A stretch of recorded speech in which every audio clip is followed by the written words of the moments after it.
Hello guys, कैसे हैं आप लोग। मेरा नाम विक्रम कुमार सोनी है from IIT ISM Dhanbad.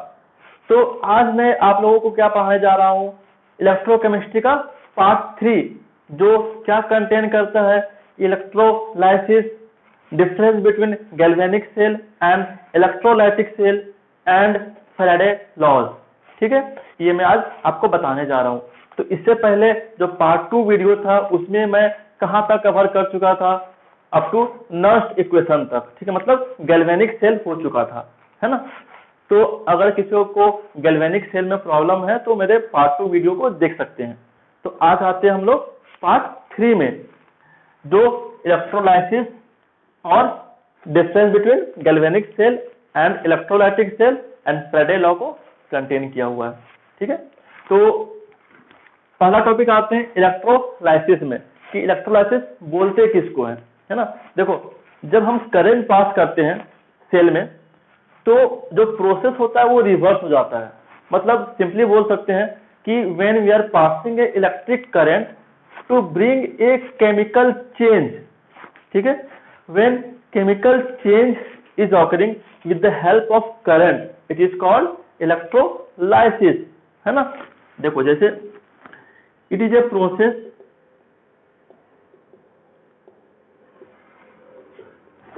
of bringing chemical change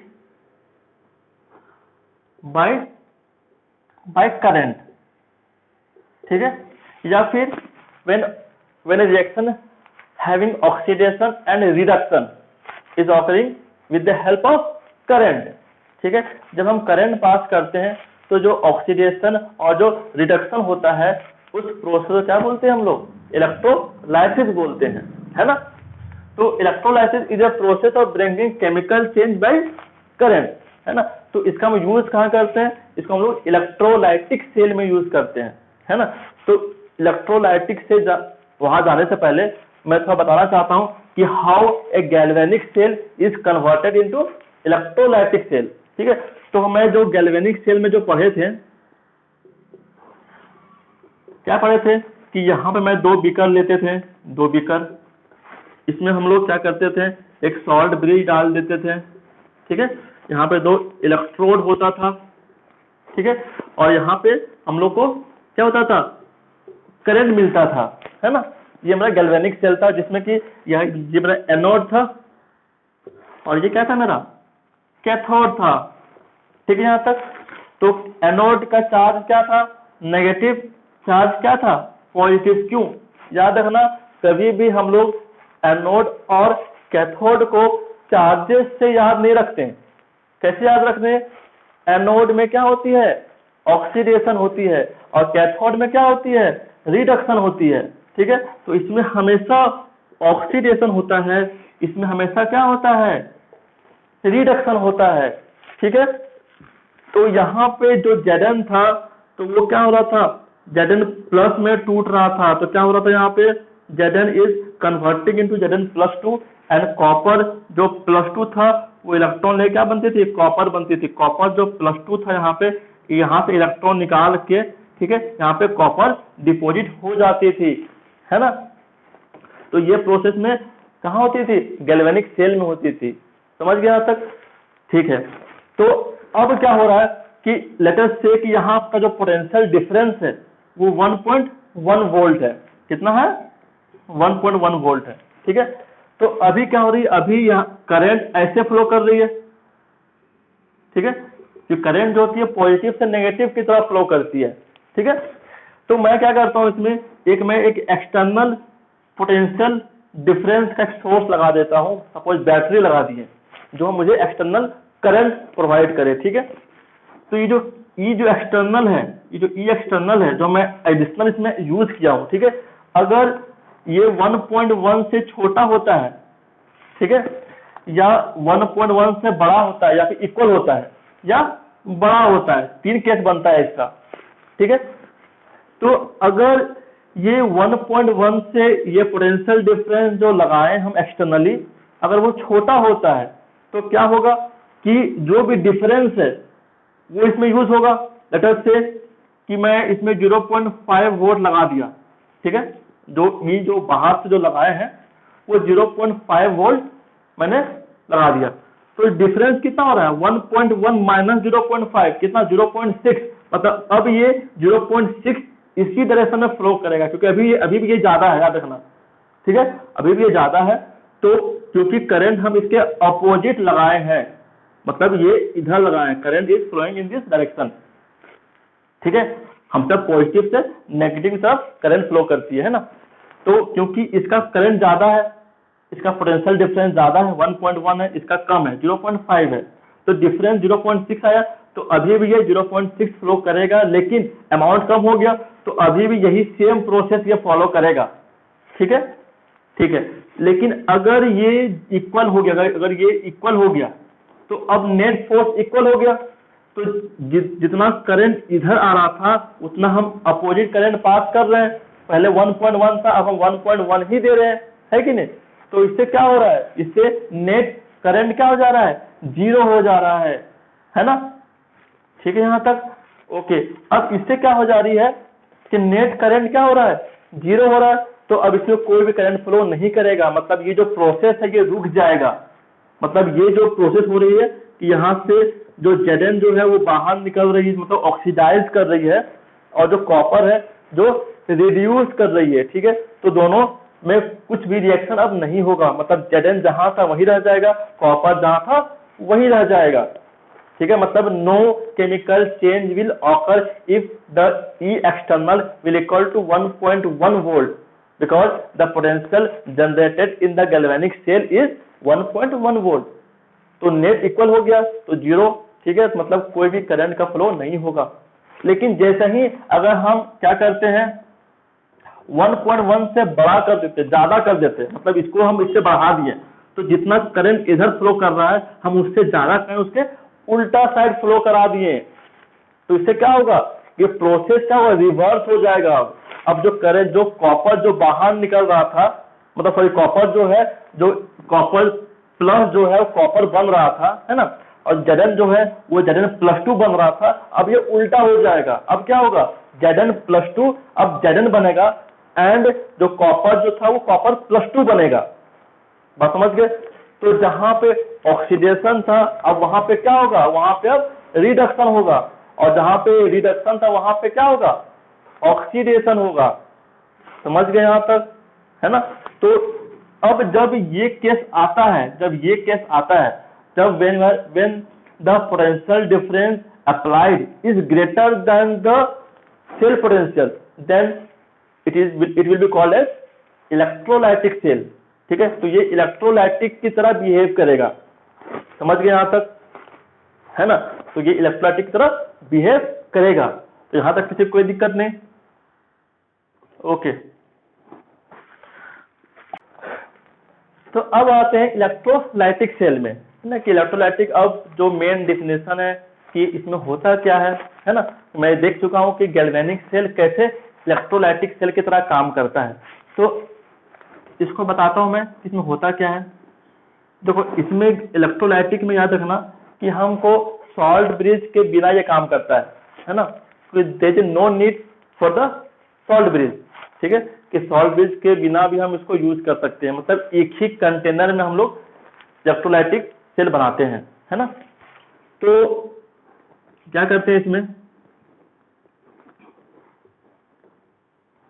मैं दो इलेक्ट्रोड ले लिया हूं, है ना, यहाँ पे सपोज एक मैं सॉल्यूशन ले चुका हूं, चलो मान लेते हैं मैं NaCl ले लिया हूं, या फिर एक एग्जांपल AB ले लिया हूं, ठीक है, AB माइनस A+B- एक सॉल्ट है जस्ट लाइक NaCl MgCl2, ठीक है, उस टाइप का कुछ भी एक सॉल्ट लिया हूं जो यहाँ पे एक्वस है तो वाटर के साथ है, और यहाँ पे मैं दो इलेक्ट्रोड ले लिया हूं, ठीक है, यहाँ पे मैं क्या किया एक बैटरी लगा दिया हूं, ठीक है, बैटरी लगा दिया हूं प्लस और माइनस, समझ में आ रही है ना, ओके, ठीक है।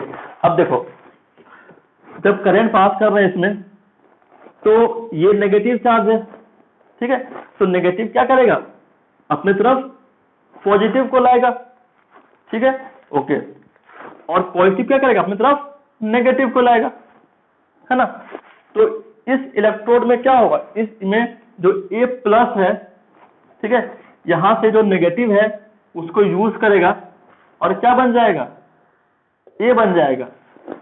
Just like Na plus will take electron to give Na sodium, ठीक है यहाँ तक। ओके, तो देखो यहाँ पे ये क्या हो रहा है बताओ, यहाँ पे ऑक्सीडाइज हो रहा है कि रिड्यूस हो रहा है, ये बताओ। यहाँ का चार्ज घट रहा है ना, चार्ज घट रहा है, तो क्या हुआ, ये रिड्यूस हो रहा है, ठीक है। और जहां पे रिड्यूस होता है उसको क्या बोलते हैं हम लोग, that is called as cathode. तो ये क्या बन गया मेरा, कैथोड बन गया, समझिए यहाँ तक, ठीक है। अब इसमें आते हैं बी माइनस किधर जाएगा, प्लस की तरफ जाएगा, ठीक है। और वो क्या करेगा, ठीक है, अपना इलेक्ट्रॉन इसको दे देगा ताकि इलेक्ट्रॉन का फ्लो होता रहे, ठीक है। और खुद क्या बन जाएगा, बी बन जाएगा। बात समझ यहाँ तक। जस्ट लाइक एग्जांपल लेता हूं मैं, Cl minus will give Cl2 plus electron, तो बैलेंस कर देंगे, ठीक है, जस्ट लाइक Cl माइनस, तो ये क्या बन जाएगा, बी बन जाएगा, इलेक्ट्रॉन देगा, ठीक है यहाँ तक। ओके, तो इसमें बता, इसमें चार्ज क्या हो जाएगा, इसमें चार्ज इंक्रीज कर रहा है ना, बढ़ रहा है, मतलब यहाँ पे क्या हो रहा है, ऑक्सीडेशन हो रहा है। तो ऑक्सीडेशन होता है मतलब कि कौन सा इलेक्ट्रोड है, वो मेरा एनोड है, क्या है, एनोड, ठीक है यहाँ तक, है ना। तो ये बात याद रखना कि गैल्वेनिक सेल में एनोड क्या होता है, नेगेटिव होता है, और कैथोड क्या होता है, पॉजिटिव होता है। लेकिन इलेक्ट्रोलाइटिक सेल में क्या होती है, एनोड देखो पॉजिटिव, और कैथोड क्या होती है, नेगेटिव, ठीक है। तो याद रखना, कभी हम लोग साइन से कभी याद नहीं करते कि anode should be positive, anode should be negative, ठीक है, based on the cell galvanic है या इलेक्ट्रोलाइटिक है। लेकिन याद रखना हर जगह एनोड में ऑक्सीडेशन ही होता है और कैथोड में क्या होता है, रिडक्शन होता है, समझ गए। तो एनोड जो होती है is a electrode in which oxidation takes place, ना कि उस चार्ज इज पॉजिटिव और नेगेटिव, ये बात याद रखना, ठीक है। कि ऐसा नहीं है कि एनोड जो हमेशा पॉजिटिव होता है या हमेशा नेगेटिव होता है, ठीक है। एनोड में हमेशा क्या होती है, ऑक्सीडेशन होती है, ठीक है। तो यहाँ भी देखो, यहाँ भी ऑक्सीडेशन ही हो रही है और यहाँ पे क्या हो रही है, रिडक्शन हो रही है, ठीक है। तो इसलिए इसको हम कैथोड बोल रहे हैं, इसलिए नहीं कि इसका चार्ज नेगेटिव है, इसलिए क्योंकि यहाँ पे रिडक्शन हो रही है और यहाँ पे क्या हो रही है, ऑक्सीडेशन हो रही है, इसलिए इसको क्या बोलते हैं, एनोड, क्या बोलते हैं, कैथोड। अब समझ में आ गई, है ना। तो यहाँ पे जो यहाँ पे एक्चुअली इसके अकॉर्डिंग देखा जाए तो ये B2 बनेगा, ठीक है। तो ये गैस है, just like Cl2, O2, H2, ये सब गैस है, ठीक है। तो यहाँ पे गैस बाहर निकलेगी और यहाँ पे Na, कॉपर, एल्यूमिनियम, मैग्नीशियम सब क्या यहाँ पे जाके चिपक जाएगी, ठीक है यहाँ तक। तो इसको बोलते हैं इलेक्ट्रोलाइटिक सेल। और इसमें हम लोग क्या करते हैं, जब यहाँ पे हम करंट दे रहे हैं, है ना, और ये एक नॉन स्पॉन्टेनियस है, क्यों है, क्योंकि ये खुद से नहीं हो रहा है, इसमें हम लोग क्या कर रहे हैं, करंट पास कर रहे हैं, ठीक है। ये खुद से नहीं हो रहा है, कैसे हो रहा है, ये बाय पासिंग करंट। तो ये क्या है, नॉन स्पॉन्टेनियस है, समझ गए यहाँ तक, यहाँ तक से कोई दिक्कत नहीं, है ना। तो ये बात हमेशा याद रखना कि एनोड और कैथोड का साइंस नहीं बल्कि उसके प्रॉपर्टी से याद करते हैं, ठीक है। ओके, ठीक है। तो अब क्या पढ़ते हैं हम लोग, galvanic cell versus electrolytic cell, कि दोनों के बीच में डिफरेंस क्या है। तो इससे पहले मैं सब बता चुका हूं कि अंतर क्या है, ठीक है। अब हम थोड़ा सा डिफरेंस जानना चाहते हैं कि होता क्या है। तो गैल्वेनिक सेल में होता क्या है, we are converting the chemical energy to electrical energy, ये मेरा पहला पॉइंट है कि केमिकल एनर्जी जो स्टोर्ड एनर्जी है उसको हम क्या करते हैं, केमिकल एनर्जी में चेंज करते हैं, ठीक है। यहाँ पे इलेक्ट्रिकल एनर्जी को हम किस में चेंज करते हैं, टू केमिकल एनर्जी, जस्ट उल्टा काम करते हैं इसमें, ठीक है। Just we are doing the opposite of galvanic cell. दूसरा बात करते हैं कि ये स्पॉन्टेनियस है, ये खुद होता है, और ये क्या होती है, नॉन स्पॉन्टेनियस, समझ गए। This is a spontaneous reaction and this is non spontaneous reaction. तो अगर स्पॉन्टेनियस मतलब क्या हुआ कि delta G should be negative, ठीक है, इसमें क्या हुआ delta G should be positive बताए थे। तो जिस फ्री एनर्जी होती है वो नेगेटिव होती है, इसका मतलब क्या कि वो स्पॉन्टेनियस है, और अगर जिस फ्री एनर्जी अगर पॉजिटिव है इसका मतलब क्या वो नॉन स्पॉन्टेनियस है, ठीक है। फोर्थ बात करते हैं इसके इलेक्ट्रोड्स का। तो इसमें जो एनोड होती है इसमें हमेशा ऑक्सीडेशन होना कंपलसरी है, ये क्या होती है बताओ नेगेटिव होती है। और कैथोड क्या होती है जिसमें हमेशा रिडक्शन होती है वो पॉजिटिव।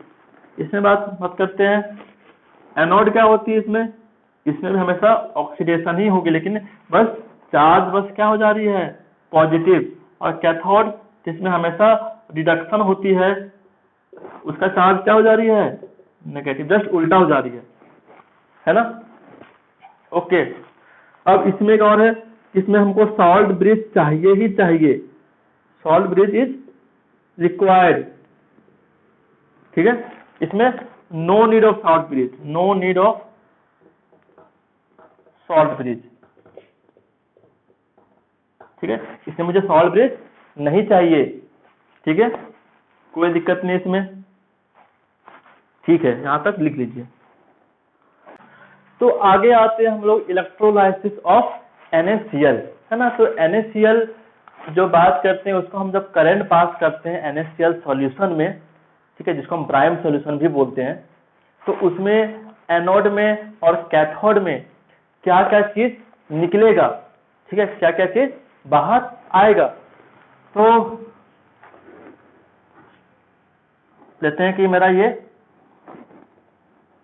सेल है, ठीक है, यहाँ पे मैं दो इलेक्ट्रोड लिया हूं और यहाँ पे मैं NaCl का एक्वस ले चुका हूं Na+Cl-, और यहाँ मैं करंट पास कर देता हूं, समझ गए। तो ये माइनस है ये प्लस है, ठीक है यहाँ तक। ओके, अब देखो तो प्लस में क्या जाएगा नेगेटिव जाएगा और नेगेटिव में क्या जाएगा पॉजिटिव जाएगा, ठीक है। तो मैं बताया हूं कि यहाँ पे क्या हो रही है, यहाँ पे तरह रिडक्शन हो रही है, ठीक है। तो हम बात करते हैं यहाँ पे मैं क्या करता हूँ कैथोड में जो यहाँ पे नेगेटिव है कि नहीं, यहाँ पे कैथोड क्या है नेगेटिव है। ओके, तो देखो यहाँ पे दो केस बन सकती है, एक क्या है जो Na+ है aqueous will reduce to form Na, ठीक है यहाँ तक। अब यहाँ पे देखो सिर्फ Na+ नहीं है, ये मेरा वाटर भी है, तो वाटर का जो H+ है वो भी तो रिड्यूस होगा, समझ गए यहाँ तक। ओके, तो मैं एक सिंपल सा देखो वाटर जो है क्या करेगा इलेक्ट्रॉन लेके क्या बनेगा H2 बनेगा, देखो ठीक है, ये भी तो रिड्यूस हो रहा है ना। और यहाँ पे वाटर भी है तो वाटर का फॉर्म में भी रहेगा ना, ठीक है। तो वाटर में H+ प्लस OH-, यहाँ पे बैलेंस कर दिए हम, यहाँ 2 आ गया और यहाँ भी 2 आ गया, ठीक है। इसको इस दोनों को मैं ऐड करता हूँ क्योंकि ये मेरा नेट रिएक्शन है, ठीक है। तो यहाँ से क्या बन जाएगा देखो 2H2O plus 2 electron give H2 plus 2 OH-। बात समझ में आ रही है। तो this is the equation happening in the cathode. तो इसका जो ई सेल E0 होता है वो होता है -2.7 वोल्ट, इसका जो E0 होता है वो होता है -0.83 वोल्ट, ठीक है। दोनों का अपना अपना तरफ पोटेंशियल डिफरेंस है, इलेक्ट्रोड पोटेंशियल है, ठीक है। दोनों का अपना अपना क्या है इलेक्ट्रोड पोटेंशियल है। तो अब जब दोनों की बात करते हैं मेरे पास या तो ये होगा या तो ये होगा, है कि नहीं। ये तो तरह क्या ये जो सिंपली ये जो पार्ट है ये मेरा वाटर से आ रहा है, तो ये बहुत इजी बनाना। सिंपली H+ जब हम इसको रिड्यूस करते हैं तो क्या बनता है H2 बनता है, ठीक है। और वाटर तो H+ प्लस OH से तो बनता ही है, सिंपली उसको ऐड कर देना है तो मुझे ये मिल जाएगा, इसको याद करने की जरूरत नहीं है, ठीक है, बस ये जानना ऐड कर तो ये मिल जाएगा, है ना। ठीक है, अब मेरे पास ये है और ये है, ठीक है, या तो ये होगा रिड्यूस या तो ये होगा रिड्यूस, दोनों में कोई एक ही ना होगा रिड्यूस। ठीक है, तो कैसे जानेंगे कौन होगा रिड्यूस? तो क्या बताए थे, जिसका पोटेंशियल ज्यादा होता है वो उस रिएक्शन को क्या करता है, फेवर करता है।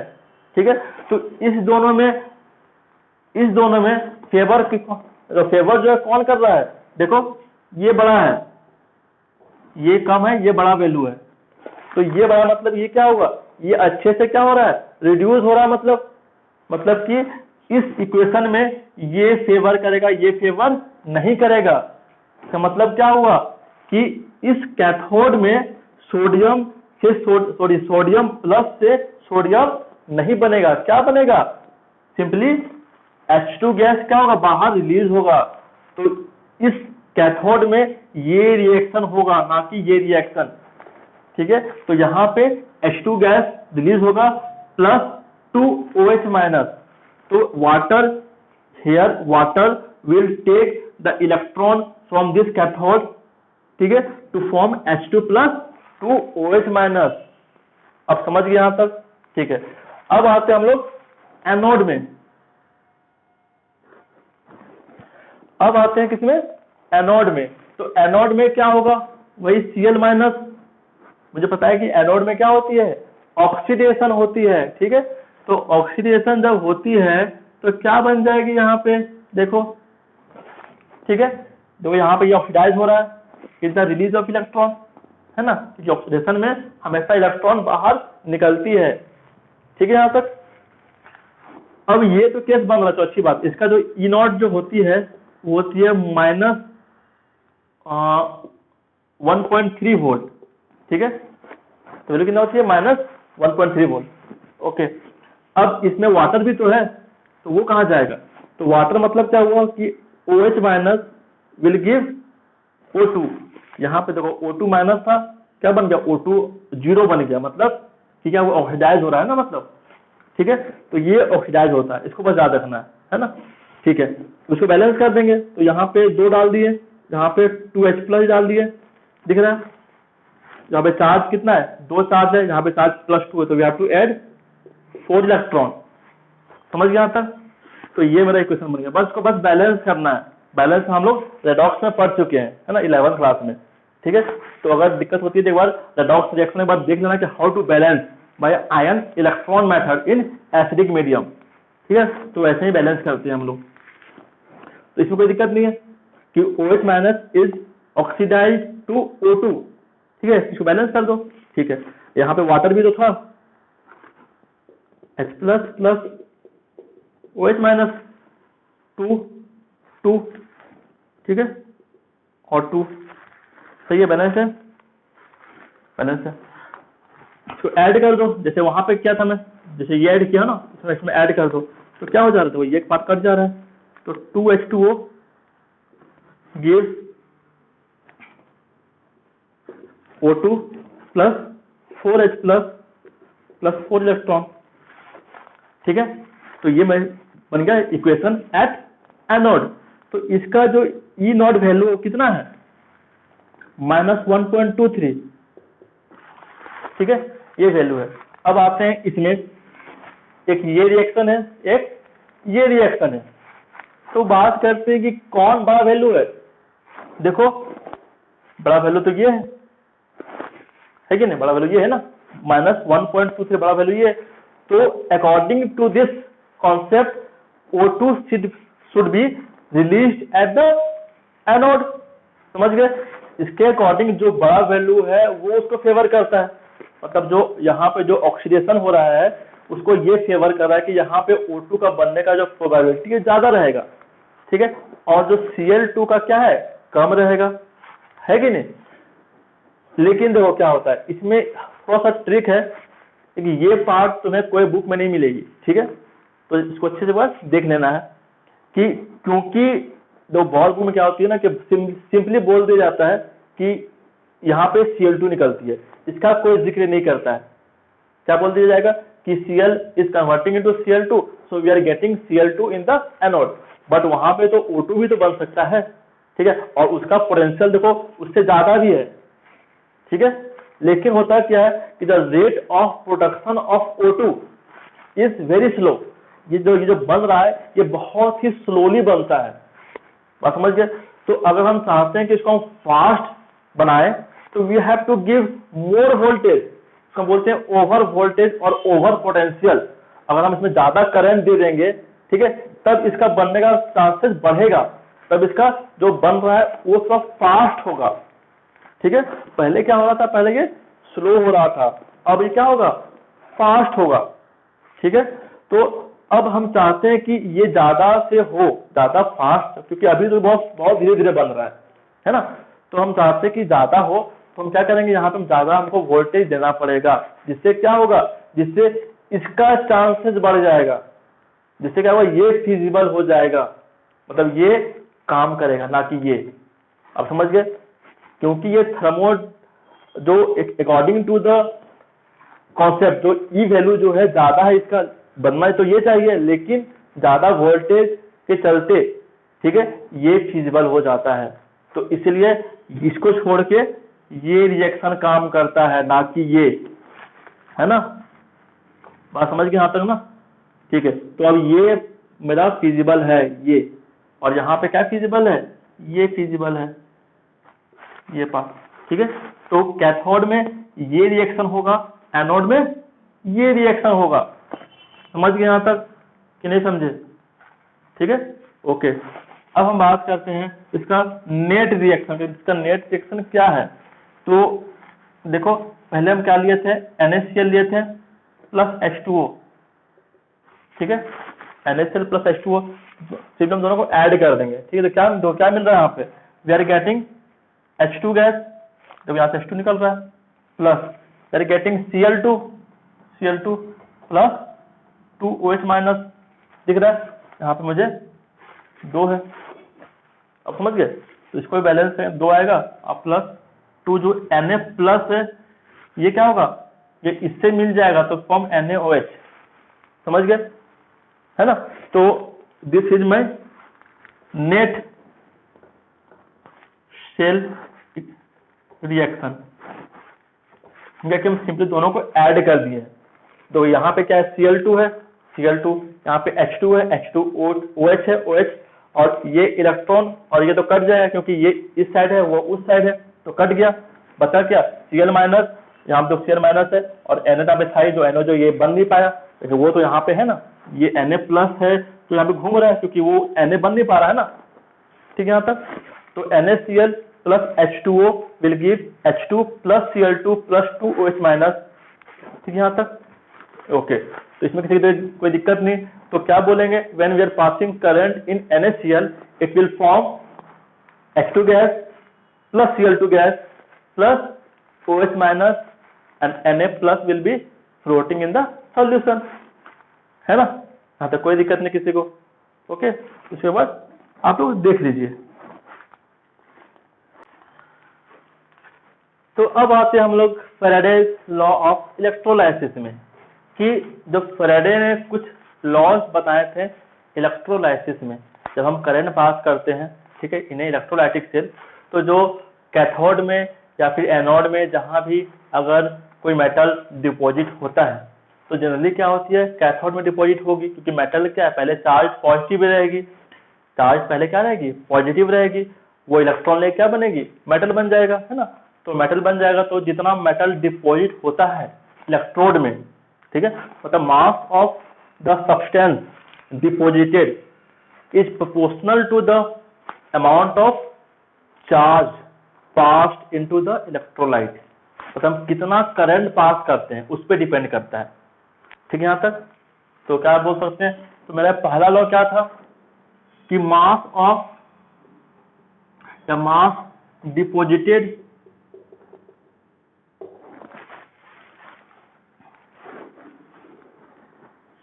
mass of substance deposited during electrolysis is proportional to the amount of charge passed into the electrolyte, ठीक है, into the electrolyte। समझ में आ गई? तो मतलब ये है कि हम कितना चार्ज पास करते हैं उस पर क्या करती है, डिपेंड करता है कि मास तरह कितना उस सब्सटेंस का डिपॉजिट होगा। ठीक है, यहाँ तक। तो मान लेते हैं कि मास को मैं W लिया हूं, ठीक है, mass is proportional to the Q charge. तो अगर हम इसको हटाते हैं तो ये क्या बन जाएगा, Z इंटू Q, ठीक है, और Z is called electrochemical equivalent of substance, उस सब्सटेंस का केमिकल इक्विवेलेंट बोलते हैं। इसका मतलब क्या होता है कि जब हम लोग 1 कूलम चार्ज पास करेंगे तो जो भी मास उस सब्सटेंस का डिपॉजिट होगा उसको हम क्या बोलते हैं, जेड बोलते हैं। ठीक है, तो सिंपली बोल सकते हैं कि Z is the mass of substance deposited when 1 coulomb charge is pass. समझ गए? जब हम 1 कूलम चार्ज को पास करेंगे तो जो भी मास होगा, जो भी मास डिपॉजिट होगा उसको हम क्या बोलेंगे, जेड बोलेंगे। हम क्या बोलते हैं, electrochemical equivalent of the substance बोलते हैं। समझ गए यहाँ तक, है ना? ओके, तो इसमें बताता हूं मैं, इसमें क्वेश्चन हम लोग कैसे सॉल्व करते हैं। ठीक है, देखो एक सिंपल सा तरीका ये है कि जब हम लोग 1 फैराडे चार्ज पास करते हैं, we are passing 1 faraday charge, then हम चार्ज कितना होता है, ये 965 इतना कूलम लेते हैं। ठीक है, तो इसमें 1 equivalent weight is of substance is deposited। मतलब ये है कि अगर हम 1 फैराडे चार्ज पास करते हैं तो उसमें उस सब्सटेंस का उसका इक्विवेलेंट वेट डिपॉजिट होगा। ठीक है, अब बात करते हैं कि इसका इक्विवेलेंट वेट मतलब क्या होता है। इसको मैं पहले बता चुका हूं सॉल्यूशन चैप्टर में, है ना, कि इक्विवेलेंट वेट जो होती है वो molecular weight by n factor को बोलते हैं। ठीक है, equivalent weight equal to molar mass by n factor. समझ गए? लेट अस से एग्जांपल लेता हूं मैं। For aluminium its equivalent weight is, molar mass कितना होता है एल्यूमिनियम का, 27 होता है। एन फैक्टर कितना होता है, याद रखना, n factor is just the valency. ठीक है, एल्यूमिनियम का वैलेंसी कितना होता है, +3 होता है। ठीक है, Mg मैग्नीशियम में कितना होता है, +2 होता है। For sodium it's +1। ठीक है, तो इसमें क्या होगा, 3 होगा। Just the valency is the n factor for any salt, है ना। हम बताए थे कि फॉर एसिड जितना भी वो H+ देगा उसको हम बोलते हैं n factor for that acid.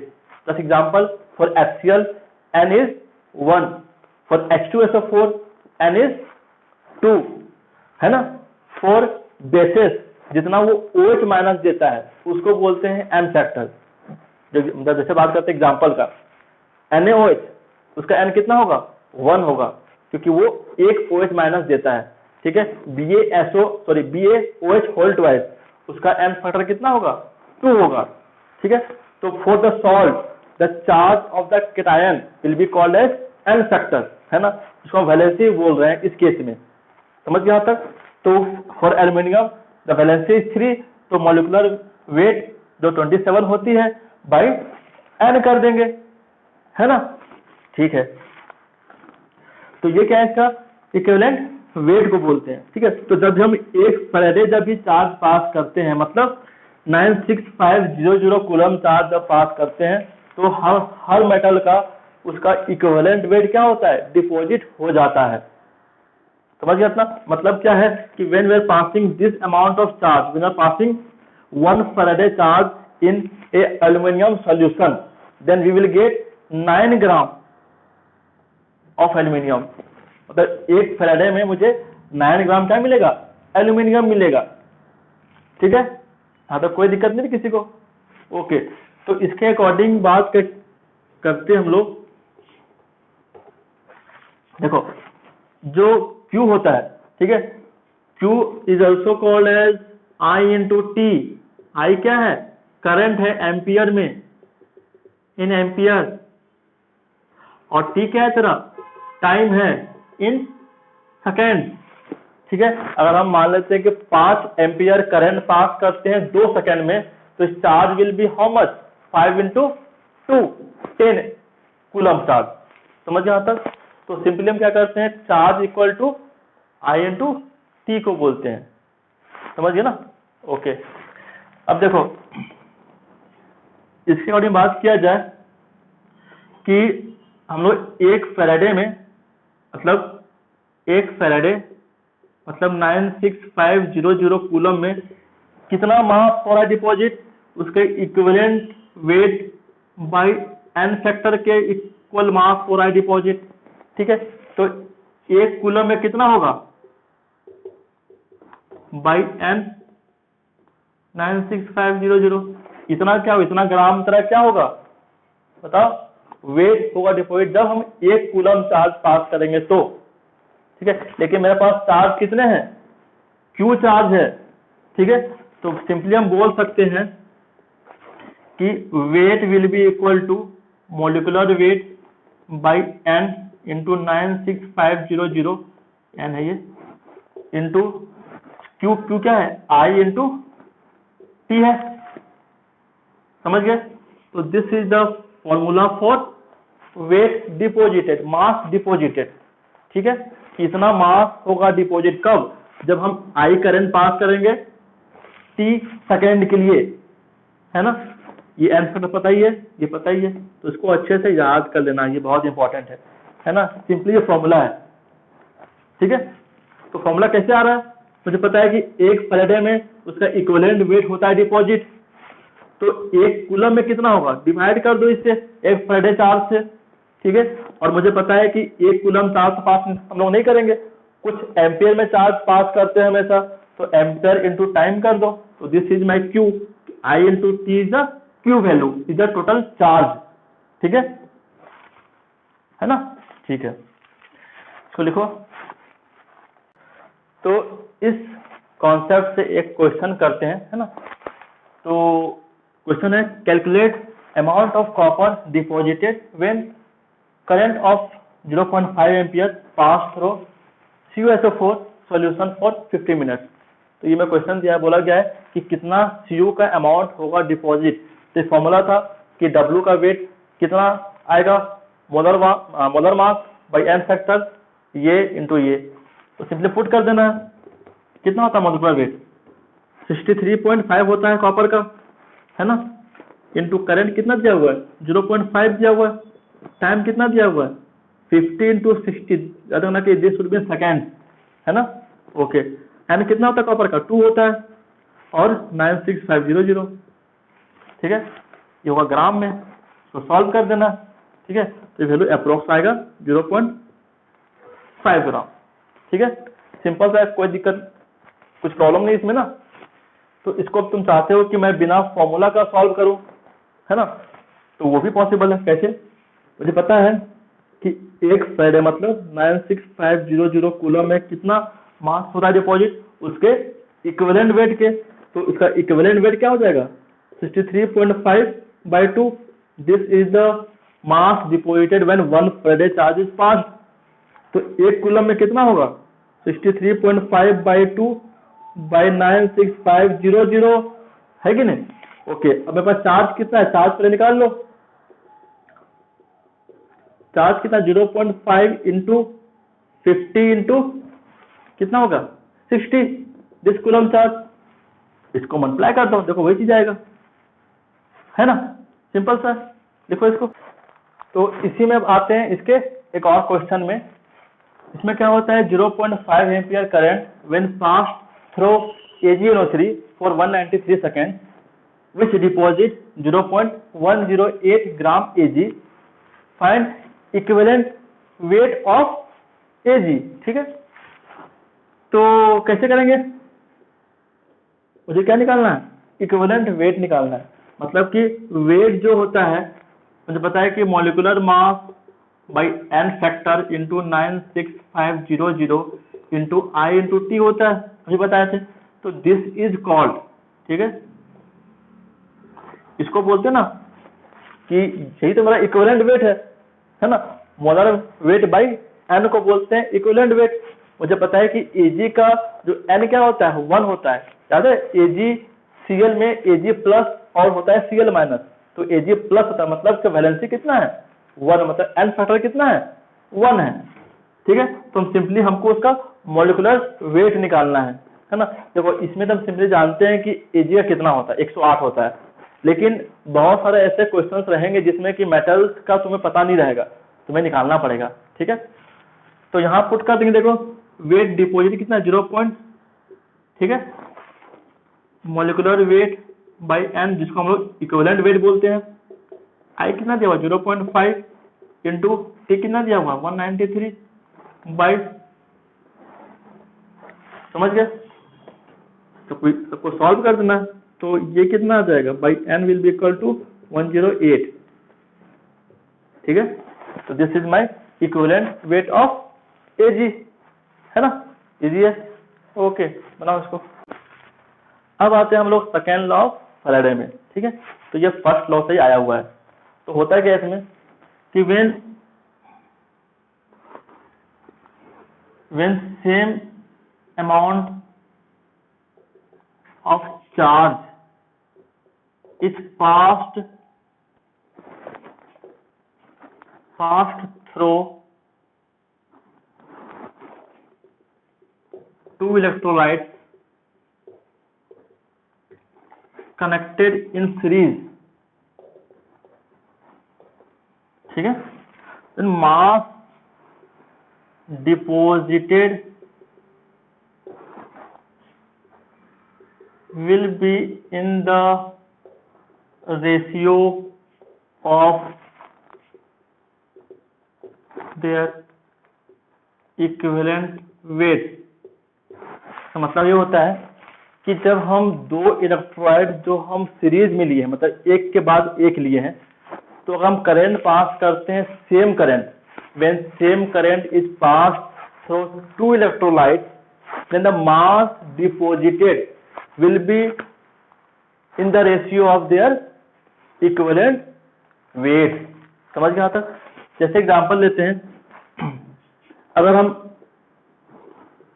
यहाँ पे A लिए हैं और B लिए हैं, ठीक है, अगर इसमें जो करंट पास किए सेम इसमें पास किए, तो same amount of charge is flowing in the two electrolyte, तो इसमें जो भी अमाउंट डिपॉजिट होगा, मान लेते हैं कि x और y है, तो x बाई वाई जो होगा वो किसके रेशियो में रहेगा, A के equivalent weight of A by equivalent weight of B। ऐसे बात समझ गए, मतलब जितना वेट ये लोग डिपॉजिट करेंगे, जो रेशियो रहेगा ना, उसका किसके इक्वल रहेगा, दोनों के इक्विवेलेंट वेट के रेशियो के इक्वल रहेगा। समझ यहाँ तक? सिंपली क्या हुआ कि when same amount of charge is passed through two electrolytes connected in series, then mass deposited will be in the ratio of their equivalent weight। अब जो इसका जो रेशियो है, वेट का जो रेशियो है, वो उसका इक्विवेलेंट वेट के रेशियो के इक्वल रहेगा। ठीक है, इसको हम सिंपली ऐसे भी समझ सकते हैं कि मुझे पता है कि जो वेट क्या होता है, वेट क्या होता है, उसका इक्विवेलेंट वेट इंटू आई इंटू जिसको हम चार्ज बोलते हैं बाई 965, ये तो होता है ना, ये is the mass by n factor, है ना, तो sorry molar mass by n factor. और Q क्या I into charge I into t होता है, ठीक है। तो अगर ये इक्वल है तो W2 क्या हो जाएगा, E2 into Q by 96500, divide कर दो, कट गया पूरा, तो क्या बचा W1 by W2 equal to क्या होता है, E1 बाई E2 होता है। देखो वही चीज तो आ रहा है, ठीक है। यहाँ तक सिंपली अगर हम सेम चार्ज पास करते हैं तो जो रेशियो रहेगा मास का, वो किसका रहेगा रेशियो, उसके इक्विवेलेंट वेट का रेशियो रहेगा, समझ गए। तो इसमें मैं एक क्वेश्चन करता हूं, aqueous solution of Mg and aluminium were passed with same amount of charge, नहीं with है ये, which नहीं है, with same amount of charge, which is it is found that 4.5 gram of Mg is deposited, find the mass of aluminium deposited।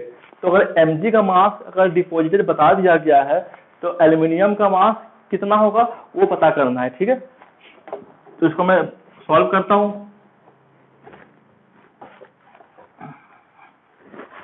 ठीक है। तो क्या होगा, W1 by W2 will be equal to equivalent weight of 1 by equivalent weight of 2, समझ गए। तो W1 मानते हैं कि ये मेरा 1 है, 2 मान लेते हैं, तो Mg का वेट 4.5 दिया है, हमको W2 निकालना है। What is the equivalent weight of magnesium, उसका मोलर मास 24 होता है बाय 2, ठीक है। What the molar mass of aluminium 27 by 3, ठीक है। यहाँ तक 27 बाय 3 ऊपर चला गया है ना, ओके। इसको सॉल्व कर देना है सिंपली, ये 12 हो गया, 9 तो 4 बाई 3, यहाँ से क्या आ गया, this implies W2 equal to 4.5 into 3 by 4, कितना जाएगा 3.3 gram, this is my answer, है ना। तो यहाँ तक कोई दिक्कत नहीं किसी को।